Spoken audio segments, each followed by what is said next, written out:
আসসালামু আলাইকুম ভাই, কেমন আছেন ভাই? ওয়ালাইকুম সালাম, ভালো আছি ভাই। ভাই কি অবস্থা আপনার?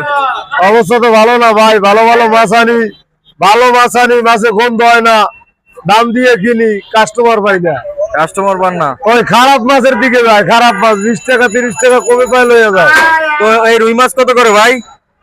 এই রুই মাছ রেলে 330 টাকা রাখা যাইবে, 2 কেজি সাইজের। 330 টাকা কেজি, 2 কেজি সাইজের রুই 2 মাছ। কেজি সাইজের। এই কোন জায়গা ভাই? রাজশাহীর মাছ, গন্ধ হলে টাকা ফেরত। রাজশাহী রুই মাছ গন্ধ একদম হলে টাকা ফেরত, একেবারে কালারফুল মাছ। আমি Colourful। বিক্রি করি ভালো মাছ, খারাপ মাছ বেশি না। রাজশাহীর মাছ। আর এক রাজশাহীর মাছ, এটা নদীতে জাল জাল দিয়ে চাষ করা হয়, জাল দিয়ে মাছে গন্ধ নাই। গন্ধ নাই। না, কত রাখবেন একবারে? আপনার পাইকারি? ভিডিও দেখে যদি আসে 310 টাকা রাখবো একদম। একদম 310 ভিডিও টাকা দেখে রাখবেন। 20 টাকা মাইনাস। 20 টাকা মাইনাস ভিডিও দেখে আসলে। ভিডিও দেখে আসেন কারণ বাজার পাইকারি আড়তের সামনে, বিকাল 4টা থেকে রাত 10টা পর্যন্ত বসেন। ওকে, আসসালামু আলাইকুম।